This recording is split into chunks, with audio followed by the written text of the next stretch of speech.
Hier is Golgotha, die plek waar Jesus ons sonde gedra het. En ek lees vir ons uit Matteus 27 vers 33.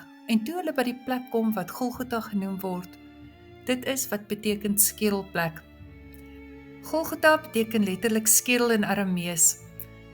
En in Jesus se tyd was dit buite die stadsmure van Jerusalem, langs een van die besige paaie, sodat almal die kruisiging kon sien. En dit was tipies van die Romeinse kruisigings, dat dit op sulke plekke gehou was, nie in afgeleë hoeke nie, maar waar mense verby kon loop en die straf kon raak sien. En hoe erg dat ons verlosser daarna aan die kruis gehang het, vir almal se sondes, vernederd en veroordeeld.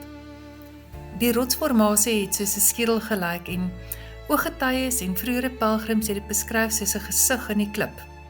En tot moderne tye kon mens net die oogkaste duidelik sien, maar die rots se neus, kan ek maar sê, het intussen afgesak en is nie meer so herkenbaar soos eeue gelede nie. Maar hier is nog een van die ou foto's waar ons baie duidelik die gesig kan sien. Vandag is hier 'n bushalte wat die hele omgewing baie alledaags laat lyk. 'n Skerp kontras met die heilige betekenis wat dit eintlik het.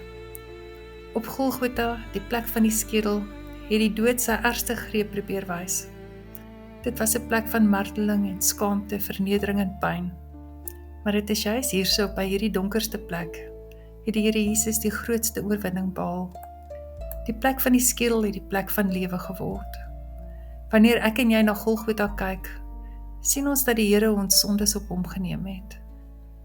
En dat hy bereid was om buite die stad verwerp en verneder te wees en vir ons te sterf. Wat vir die wêreld soos 'n mislukking en 'n straf gelyk het, was die begin van ons redding en genade.